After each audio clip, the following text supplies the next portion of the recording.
Thasi Record Production YouTube channel tangin kan lo nga cheu MZE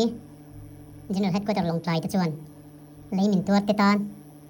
ti in donation a khon me ka chu donation khona chuan life a zai thiam te zain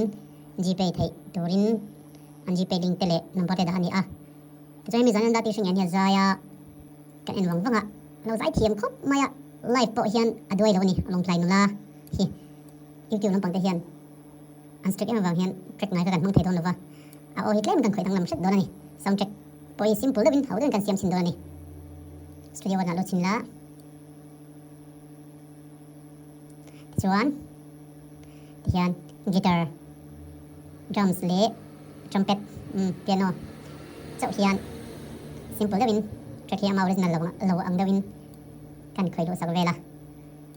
kan en wang wanga lo zai thiam khop maya live po hian adoi lo ni long tlai nula hi zai kan tam tak chu recording a thiam deuh si amai ro chu live a thiam wa kan am thena he thiam khop mai zai thiam tak ani da ti hring ani live in ka vai khat ngai thlang ani thiam ba te khop mai en don chinam hiam zai tro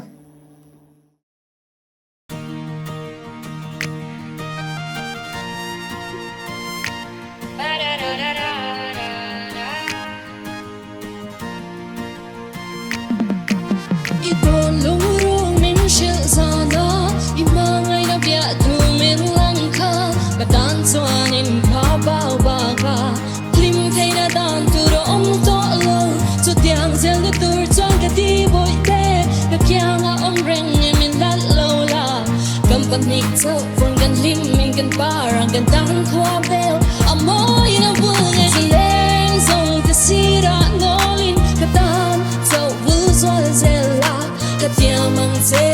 kemin nei chuan tu dang rei lai to lo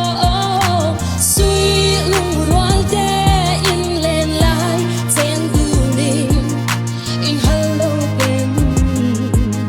in lu pen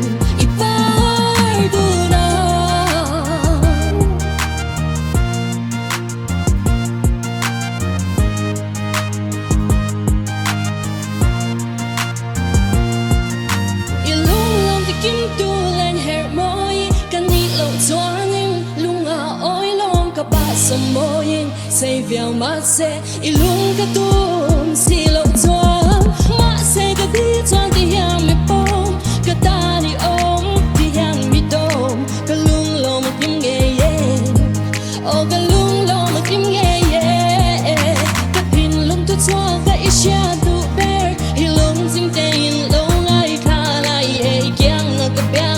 for sang khan ka ping huk ka ning lo ka kham thei lo so tiang zel lu tur chuan ka di boy te ka kya nga om reng en min lat lo la